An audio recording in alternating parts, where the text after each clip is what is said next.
इन कछुआ के बच्चों को देख रहे हैं आप? इन्होंने अभी अभी धरती पर पैर रखा है। इनके सामने एक परीक्षा की घड़ी है।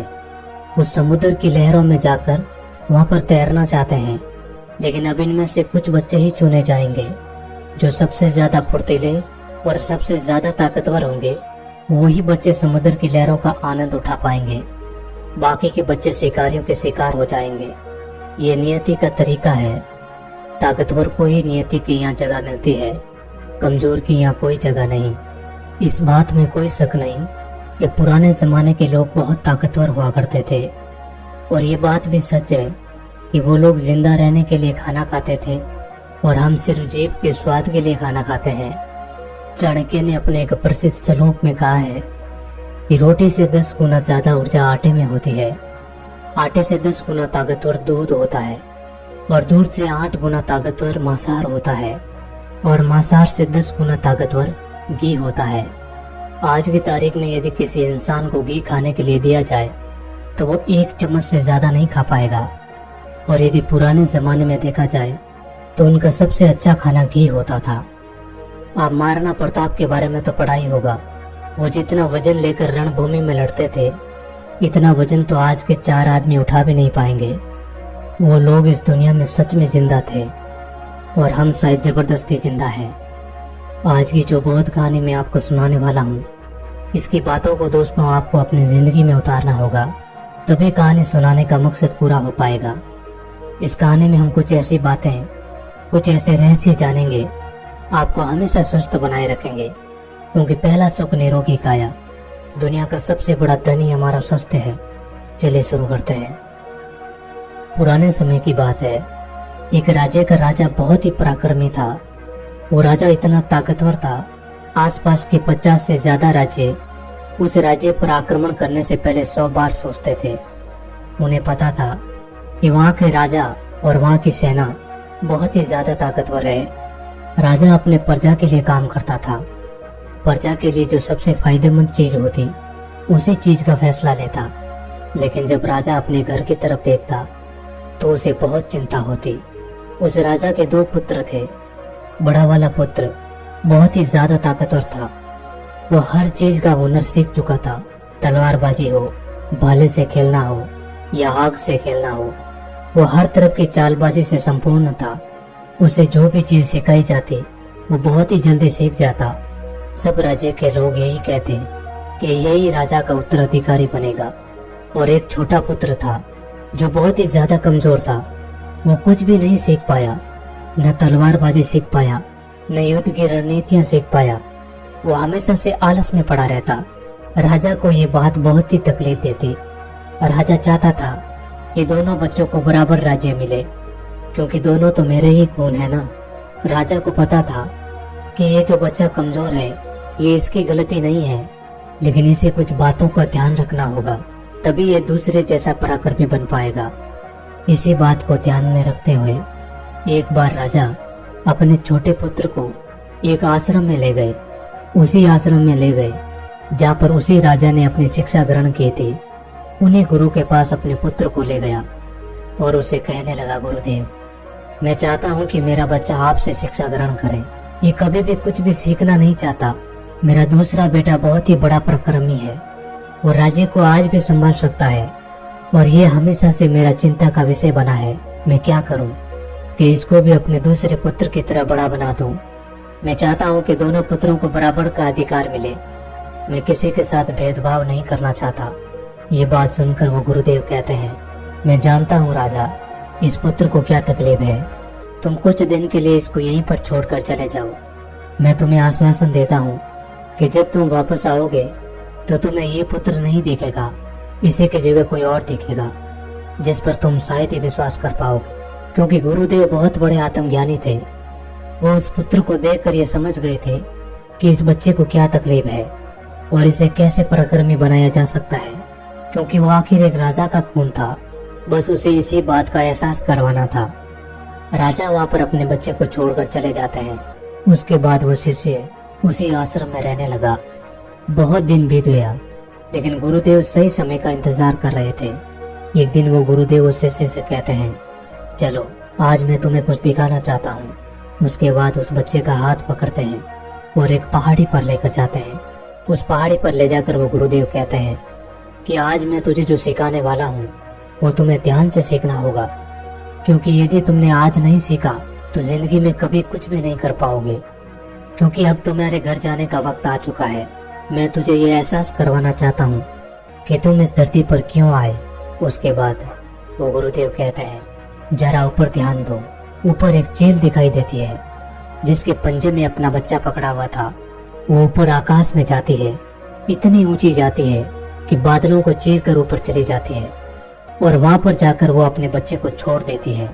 गुरु और वो शिष्य उस चील को ध्यानपूर्वक देख रहे थे। वो चील अपने बच्चे को छोड़ देती है। उसका बच्चा पत्थर की भांति नीचे जमीन पर आने लगता है। वो जब नीचे आने लगा तो अपने पंखों को फड़फड़ाने लगता है, लेकिन उसके पंख नहीं खुलते और वो एक गोल पत्थर की तरह नीचे गिरने लगता है। जैसे ही वो नीचे गिरने ही वाला होता है, ऊपर से एक पंजा आता है और उसे पकड़ लेता है और वो पंजा उसकी माँ का होता है। उसके बाद वो माँ फिर उसको ऊपर लेकर जाती है, फिर उसको आकाश में ले जाकर वहीं से छोड़ देती है। चील ऐसा कर रही थी, तभी गुरुदेव उस शिष्य का हाथ पकड़ते हैं और एक पेड़ पर लेकर जाते हैं। उस पेड़ के पास उस चील का घोंसला था। उस घोंसले में उस शिष्य को दिखाते हैं कि इस घोंसले को ध्यान से देखो, इसी में उस चील का बच्चा रहता है। और इस पेड़ को ध्यान से देखो, इस पेड़ पर कितने फूल हैं, लेकिन फिर भी इस घोंसले में एक भी फूल नहीं है।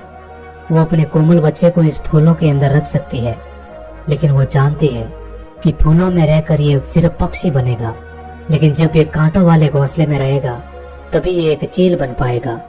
और तुम भी एक राजा के बेटे हो, इसीलिए तुम्हें इस तरीके से फूलों में नहीं रखा जा सकता। तुम्हें भी कांटों में रहकर अपने आप को मजबूत बनाना होगा।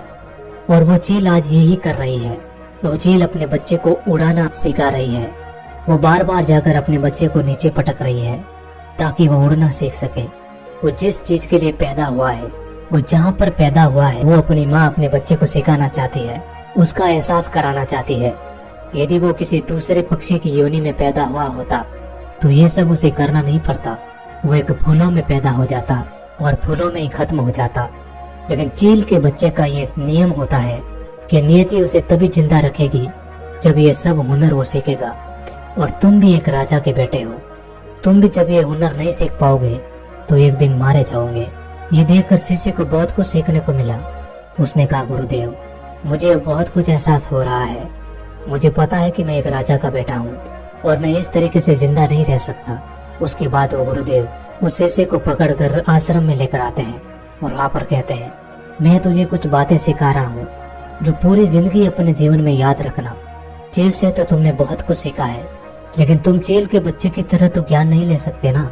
आखिर तुम एक इंसान हो, तुम्हें इंसान की तरह ही अपने शरीर को बनाना होगा। आज मैं तुझे कुछ बातें बता रहा हूँ जो तुम्हें अपने घर जाकर करनी है, तभी तुम एक पराक्रमी राजा बन पाओगे, अपने शरीर को स्वस्थ रख पाओगे। क्योंकि राजा कभी बीमार नहीं पड़ता, और तुम्हें यदि बीमार नहीं पड़ना है तो तुम्हें इस बातों का हमेशा ध्यान रखना। पहली बात जो तुम्हें ध्यान रखनी है, हमेशा सुबह जल्दी उठना। और तुम एक इंसान हो, इसीलिए तुम्हारे लिए 6 से 8 घंटे की नींद बहुत है, इससे ज्यादा कभी मत सोना। और सुबह जल्दी उठकर अपना जो हुनर होता है, जो एक राजा अपने हुनर सीखता है, वो हुनर तुम्हें सुबह जल्दी उठकर सीखना है। सुबह जल्दी उठकर तुम योगा और प्राणायाम करना है। अपने शरीर को जितना तुम स्वस्थ रखते हो, उससे भी ज्यादा तुम अपने अंदर की शक्ति को भी स्वस्थ और अच्छा रखना। अपनी मानसिक शक्ति को भी इतना ही बढ़ाना, और यही मानसिक शक्ति तुम्हें ध्यान से मिलेगी। हमेशा ध्यान करना, हमेशा सुबह जल्दी उठकर प्राणायाम करना, हमेशा सुबह जल्दी उठकर योगा करना, और यही तुम्हें हमेशा मजबूत बनाएगी। और यदि तुम जिस दिन सुबह जल्दी नहीं उठते हो तो एक तरीका अपनाना, इसे तुम बहुत जल्दी सुबह उठ पाओगे। जिस दिन यदि तुम 10 मिनट लेट हो जाते हो, उस दिन अपने शरीर पर एक कोड़ा मरवा देना। यदि दूसरे दिन 20 मिनट लेट हो जाते हो तो 2 कोड़े मरवा देना। देखना 4 या 5 दिन में तुम उस समय उठोगे जिस समय तुम उठना चाहते हो। दूसरी बात जो हमेशा ध्यान रखना, भरपूर स्वस्थ खाना खाना। कभी भी ऐसी चीज मत खाना जो तुम्हारे शरीर को नुकसान पहुंचाती हो। हमेशा तुम स्वस्थ खाना खाना, जैसे कि सब्जियां, फल फ्रूट, दूध, दही, और यही होता है असली भोजन। हमेशा भोजन करना जीभ के स्वाद के लिए तुम ऐसी चीज मत खाना जो तुम्हारे शरीर को नुकसान पहुंचाती हो। अगली बात जो तुम्हें ध्यान में रखनी है, यदि तुम्हारे मन में कोई ऐसी बात हो जो तुम्हें चिंता में डाल रही हो, तो वो अपने घर परिवार में कहना। कभी भी मन में छुपाकर उस बात को मत रखना, क्योंकि वो बात तुम्हें कमजोर बना देगी। वो बात तुम्हें चिंता में लेकर जाएगी और चिंता शरीर को चीता बना देती है। इसीलिए अपने मन में कभी भी कोई भी बात छुपा कर मत रखना। हर बात को अपने घर के, अपने परिवार से, अपने पिताजी से वो बात हमेशा कहते रहना। कोई भी बात अपने मन में छुपा कर मत रखना। अगली बात, हमेशा सकारात्मक सोचना। कभी भी नकारात्मक विचार अपने दिमाग में मत लाना। सबके जीवन में उतार और चढ़ाव आते रहते हैं। अच्छा और बुरा सबके जीवन में होता रहता है। सुख दुख आते रहते हैं। ये जिंदगी के एक सिक्के के दो पहलू है। इसलिए जीवन में कैसा भी वक्त क्यों ना हो, हमेशा सकारात्मक रहना।